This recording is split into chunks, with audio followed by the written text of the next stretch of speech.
You're tuning in to Milo Radio. Hey there, this is Milo Radio, reporting to you from a caravan trundling down the information superhighway.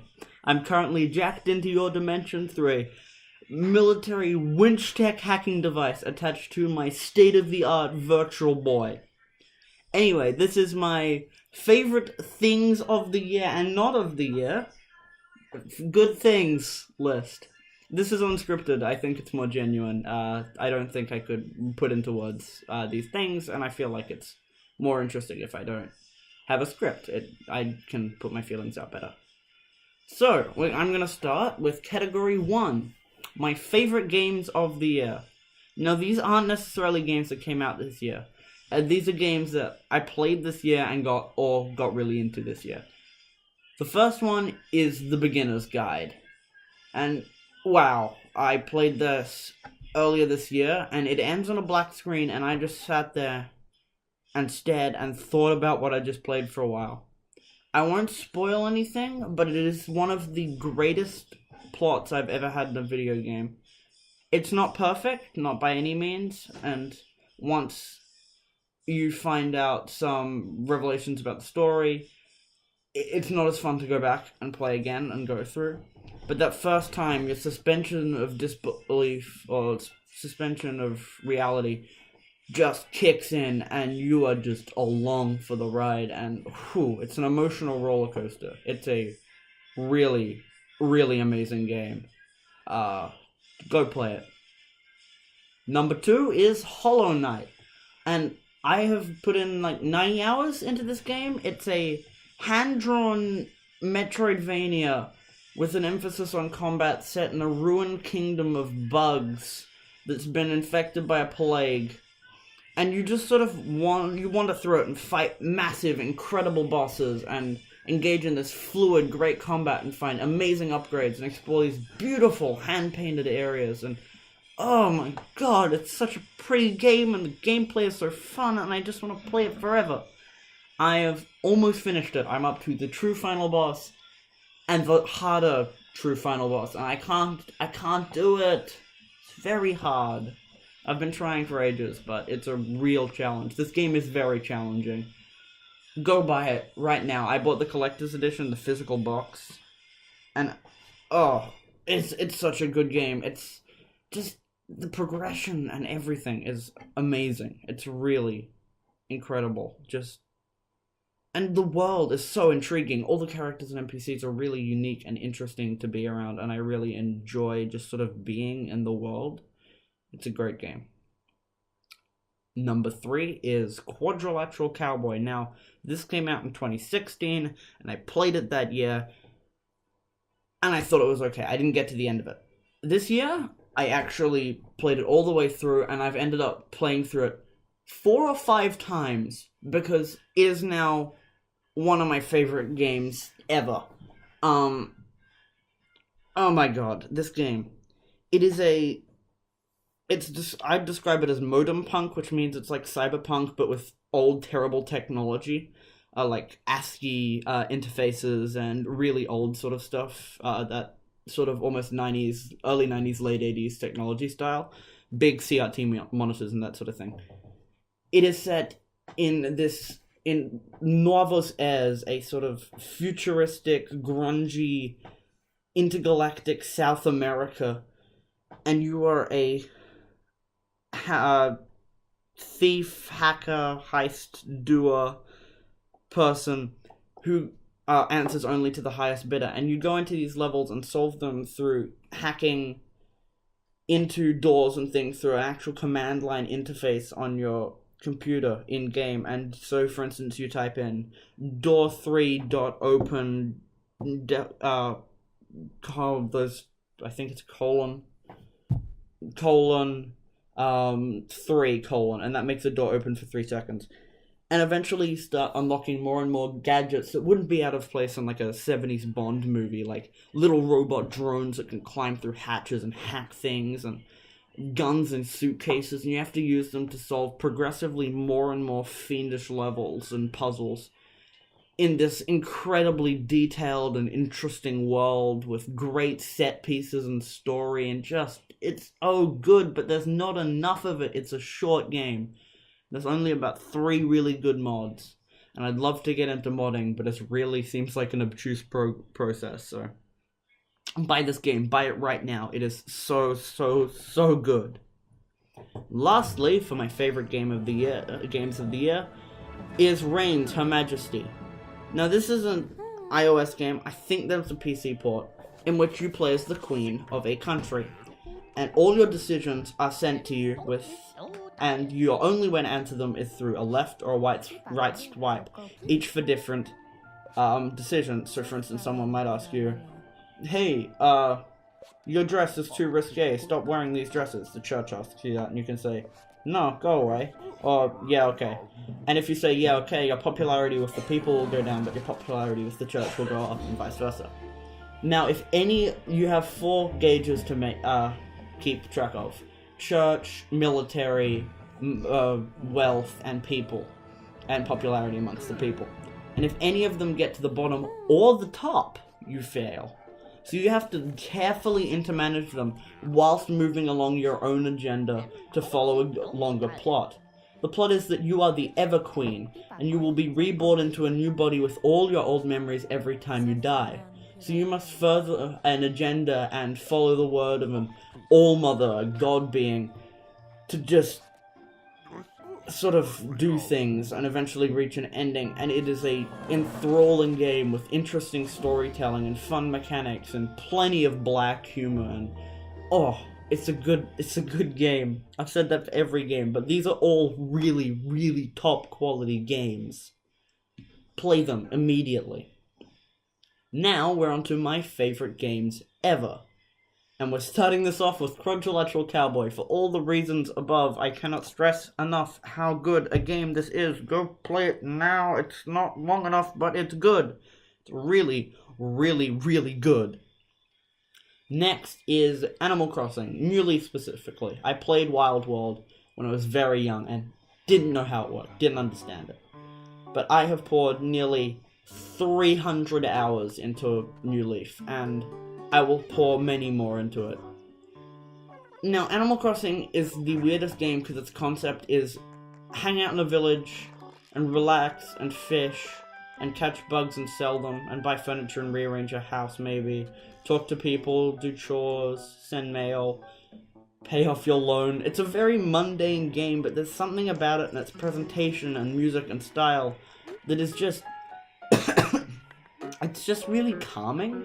It's a really relaxing and just chill game to play, and I can play it if I'm having a hard time, go to sleep, and conk right off. Not because it's boring, because it's genuinely soothing.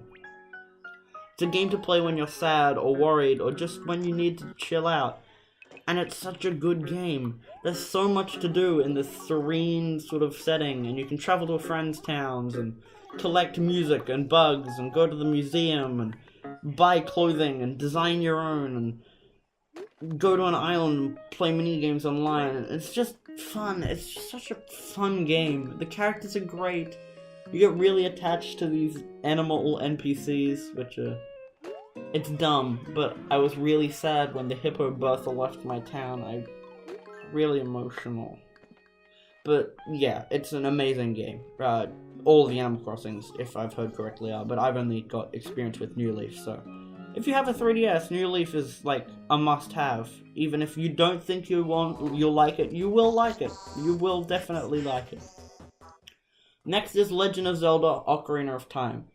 While I don't think in any way this is the best game of all time, in no way is it the best game of all time, I think it is a very, very good game, and I've played through it about 4 times. Not for a long time, but I played the 3DS remake a ton when I was younger, and really, really loved that game. All the dungeons I really loved. The dungeons were my favorite part, but there's something about the game that just feels meaty and weighty and just right. When it's losing its touch, it just ends with an incredible finale. It is a perfect package. It's like Back to the Future. It's such a meaty, great movie, and it covers everything, and you leave it feeling satisfied like you just ate a good meal. Ocarina of Time is the same, except it's a video game. It's a damn good one. It's a damn good video game. go play it. Go play Ocarina of Time. Emulate it if you have to, but I recommend the 3DS remake is the best way to play the game. I don't know if you can emulate 3DS, I've never tried. But if you can, emulate it or buy it. I don't know, just play it. Ocarina of Time is an incredible game, and it's something you will want to play sometime in your life. My next game is Halo 3. Now, as I've mentioned in a previous video ages ago, which was terrible, my boss themes video, this is the first game I ever played through to completion with my dad. I must have been like 7 years old, and Dad, this game had been something of mystery to me. Dad would play it and he'd say, I don't want you watching this. And at about 7, Dad said, I think you're old enough to distinguish between fiction and reality. Would you like to play Halo 3? And I died over and over, but the fact that I could blast a gross little alien in the head with a gun, it's the best. It still is the best. It's the best game to play multiplayer with a friend whilst inhaling sweets and chips and just trash talking and shooting, and the campaign co-op is fun. The campaign is incredible. Its finale is just mind-blowing, even for now. All the multiplayer was incredible. It's not open anymore. There is a fan game for that. El Dorito, it runs just the Halo 3 multiplayer. But it's a game that you need to play with friends. It is just the perfect game to pick up and play with friends and just blow through. It doesn't hold up graphically all that well, but goddamn, it's a fun game to play with friends. Next is the beginner's guide for all that's above. Not a perfect game by any means, but it had such an impact on me and my interest in storytelling and video games that I cannot forget it. It's a story that stuck with me. It sticks in my mind, and I constantly think about it and just go, wow, that was a good game. Wow, that was a really, really good game. I can't really say more about it. The last one of my favorite games ever is Rhythm Heaven Megamix, which I have poured so many hours into on my 3DS. Came out in 2016, and it's a compilation of all the best Rhythm Heaven minigames.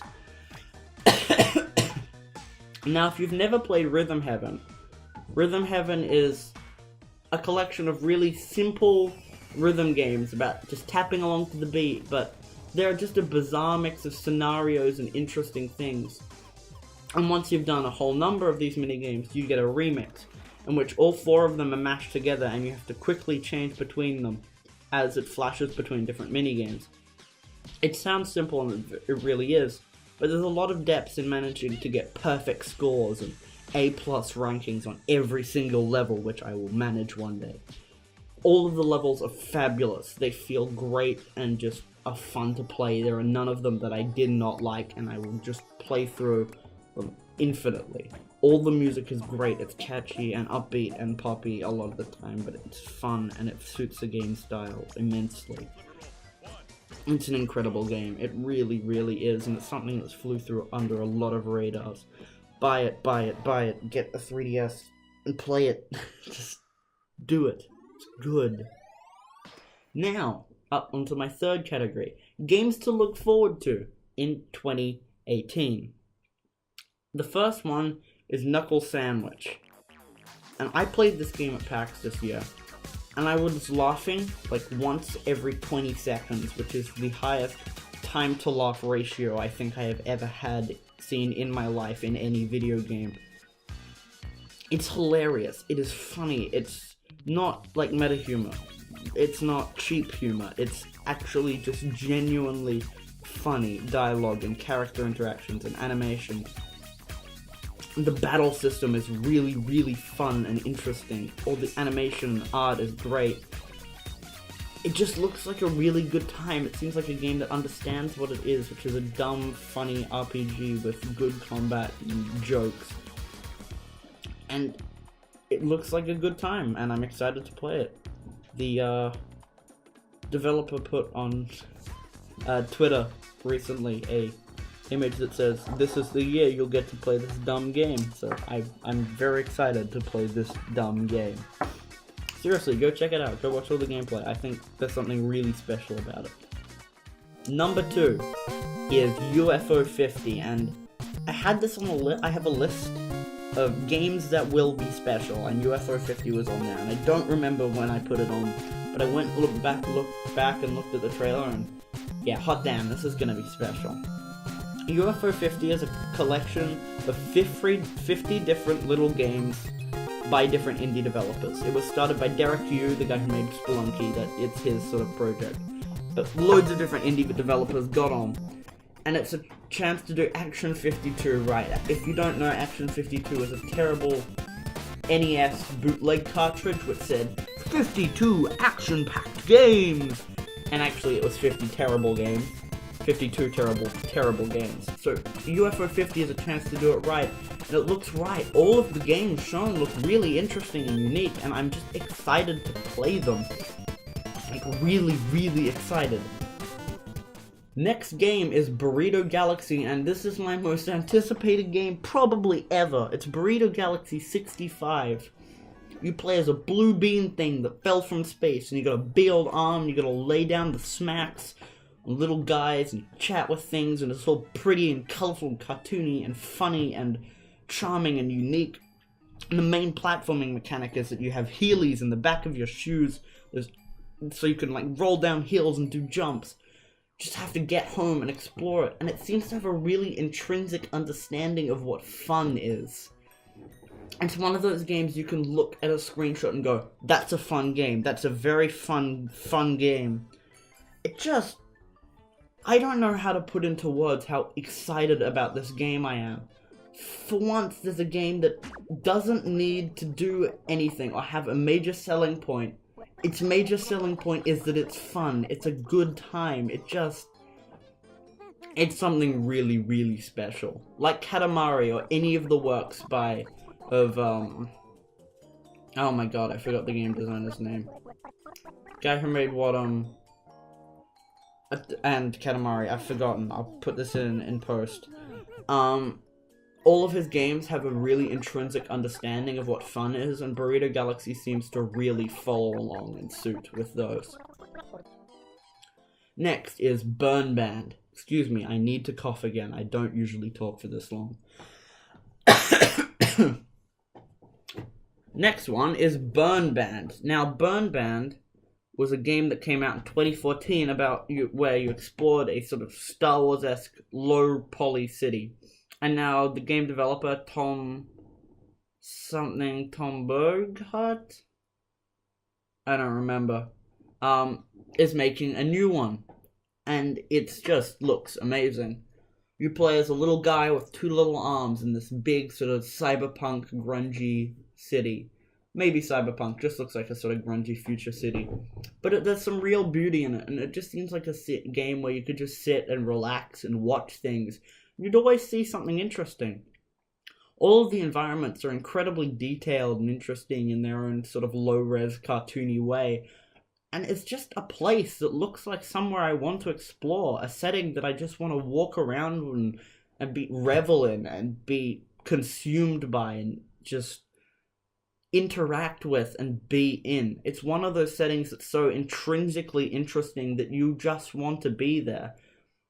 It's the sort of game world you fantasize about, like, what would it be like if I was in there, if you're a younger kid? And I just want to play it. It just looks good. I don't know how else to put it. It just looks really good. Last on this list of games to look forward to is Iconfell. And Iconfell is a RPG with sort of grid-based combat about a school for witches and witches. It takes a vein from Harry Potter. It's got the people who did the music for Steven Universe, Avian Shirashu, doing the music for it, which is toe-tapping and excellent. Its pixel art is great. And just watching the trailer for the Kickstarter, it's clear it's special. The combat looks fun and interesting. The story is intriguing. The music is phenomenal. It's goddamn incredible. I don't like Steven Universe that much. I have a lot of adverse opinions on how it presents its plot. But its music has always been something that I have really enjoyed. I really do like Steven Universe's music, and Avian Shirashu are delivering on the soundtrack.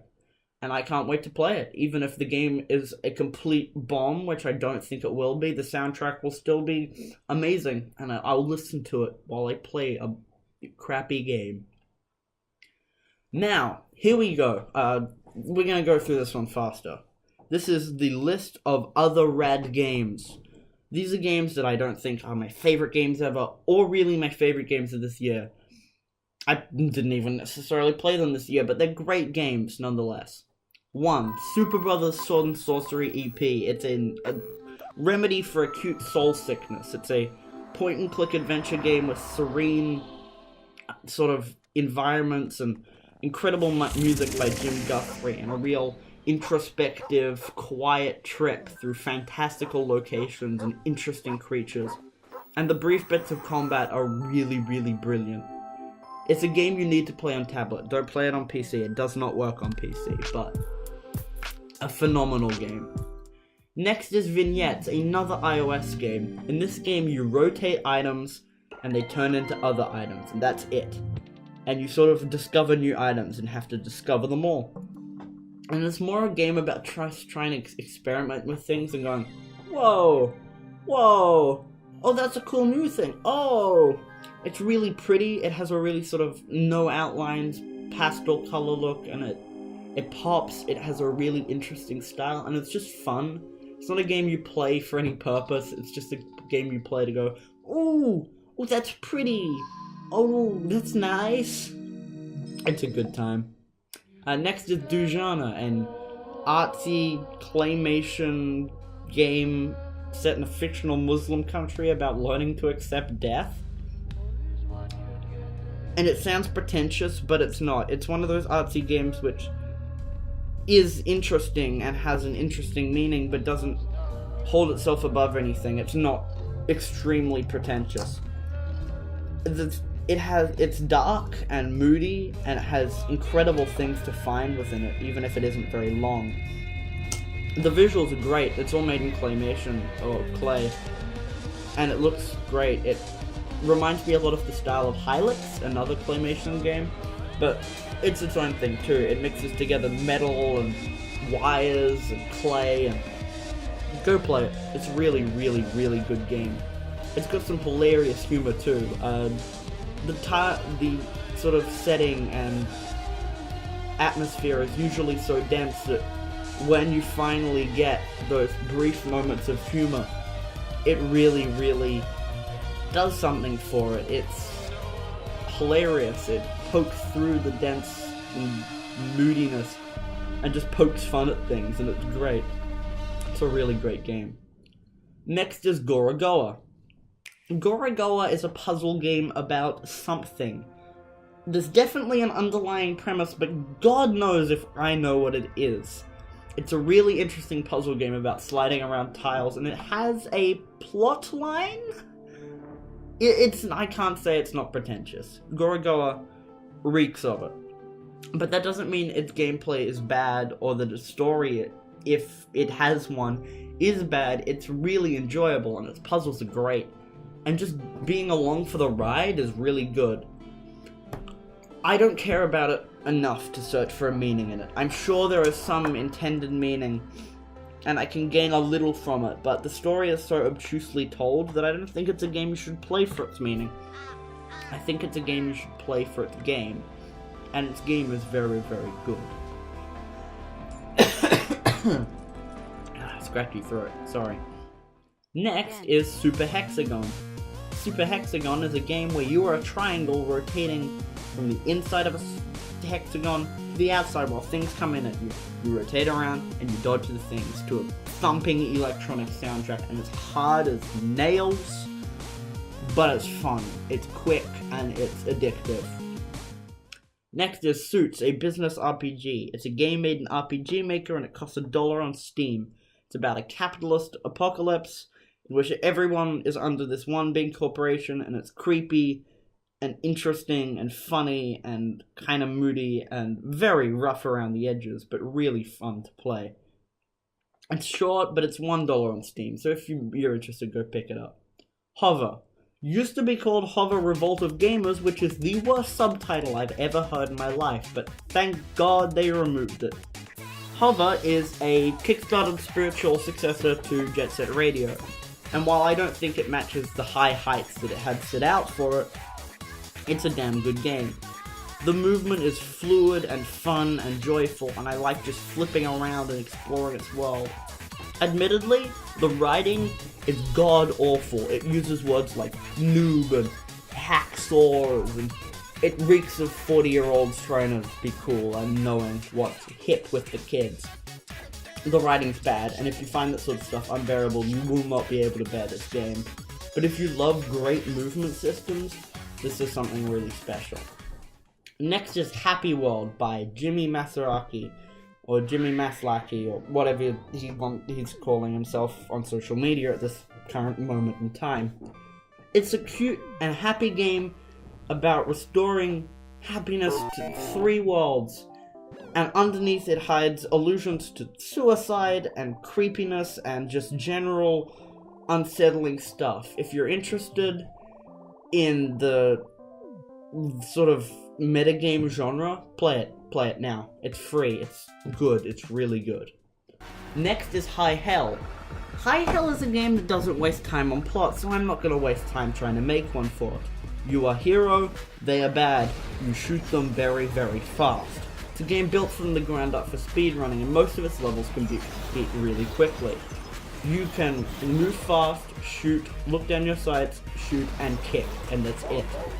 And there are no other weapons apart from the hyper-accurate gun that you get called the Soul Shot. You cannot restore health unless you kill people, and it's fun. It's just visceral. That's an industry buzzword, I don't know why I'm using it. It's just fast-paced, action-packed, doesn't waste time with anything unnecessary, fun. And learning to beat it in the fastest time possible is just a really, really fun time. It's not for everyone. If you like more complex games, it's not for you. But if you're interested in just simple, silly fun, it's definitely up there with the best. Now, on to the best movies and TV of the year. Best movie, maybe, I don't know, it goes to Blade Runner 2049. I really liked it. I really, really liked the original Blade Runner. I love its moody settings and long shots of the city and great settings and great set design and story and philosophical implications, and it leaves itself up for interpretation, and it's really good. And Blade Runner 2049 is not as good as the original film, but hot damn, is it a well-directed film. Every shot is so color-coordinated and interesting to look at, and just ripe with amazing imagery. It's a movie you can purely see just for that. Its driving 80s synth soundtrack is similar to the original, but different enough to set itself apart. Its story isn't as good, but it's still a pretty good story, and it carries along the visuals and interesting setting and places and direction extremely well. If you like the original Blade Runner, see this. If you like good directing, see this. Generally, if you don't like slow movies, don't. You won't like it. It is, as described by JohnTron on Twitter, the cinematic equivalent of watching paint dry, which I don't agree with, but I can see where he's coming from. It is a very slow film. Next, for my favorite TV series of the year, it's Arrested Development. Some friends put me onto this, and it's very funny. It's about a guy who runs his dysfunctional family. That sounds terrible, but just... And I can't even really explain its humor. It's silly, but grounded. It makes fun of its genre, its sitcom genre tropes without ever being reveling in sort of meta humor. It's a great show, and genuinely funny. Something that I laugh at multiple times per episode, which is a lot more than a lot of comedies do for me. It's a really, really good show, and if you like comedy at all, you should go watch it. Next is Death of a Superhero. I don't know when I watched this. Maybe it was last year. Maybe it was this year. I have no clue. Honestly, none. I cannot find any record I watched it this year, but it's the first movie I've ever cried at, and maybe it was this year, so I'm putting it in here, god damn it. Death of a Superhero is a movie about a kid with a terminal illness who's a really good artist. and it's a sad movie. The character development is excellent. The characters act like real humans, not somebody who's been written by a script. It's extremely believable and emotional and explorative of that period before death and this character and family and friends and how everyone deals with it. And goddamn, it's a sad film, but it's a really, really good film. If you get a chance, if you see it in I was going to say DVD store, but I'm sorry, we shouldn't talk about the dead. If you see it on a streaming service, watch it. It's really, really good. Now, to the best soundtrack of the year, and it goes to Cuphead. I really like Cuphead. I don't think it's a perfect game, and in fact, I don't think it's very fun in a lot of moments, but the sheer talent and animation behind it is incredible. And its big brass jazz band soundtrack is really something to be heard. While I don't think it's a soundtrack that's very memorable at the time, listening to the tracks on their own is fabulous. I can't remember what boss goes with what track, but it doesn't matter because the tracks on their own are really damn good. I think the person who made the music was called Christopher Madigan. Good job, mate. It's excellent quality stuff. Honorable mention for best soundtrack of the year goes to Dujana, the artsy claymation game. I didn't mention it before, but this game has a sublime soundtrack. Absolutely sublime. It's very diverse and not always perfect, but the songs that stand out really stand out and suit the mood and help it create the moody, dark atmosphere that it goes for, and really amazing stuff. Sadly, you can't get it on the Steam page. It's only in the itch.io release, which is really disappointing because I paid for the Steam version and I guess I don't get that, but I can listen to it in-game for as long as I want. It's really, really great stuff. Now, onto the best soundtrack ever. It's Jet Set Radio Future, baby. I can listen to it forever. It's funky, it suits the mood of the game, it's perfect.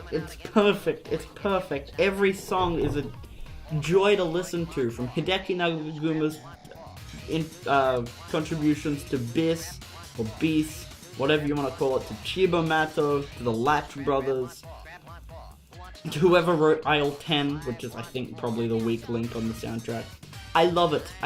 It's alternative, it's silly and funny and danceable, extremely danceable and funky and layered and great. It's so great. Listen to it. My god. Even if you don't think video game music is a genre and you're a close-minded, annoying person, go listen to it. It's really, really, really good. Onto the best animal. It's frogs. Onto the worst animal. It's starfish. They're creepy little star beaks. Go away. Onto the best podcast. First we have the Auntie Donna podcast. It's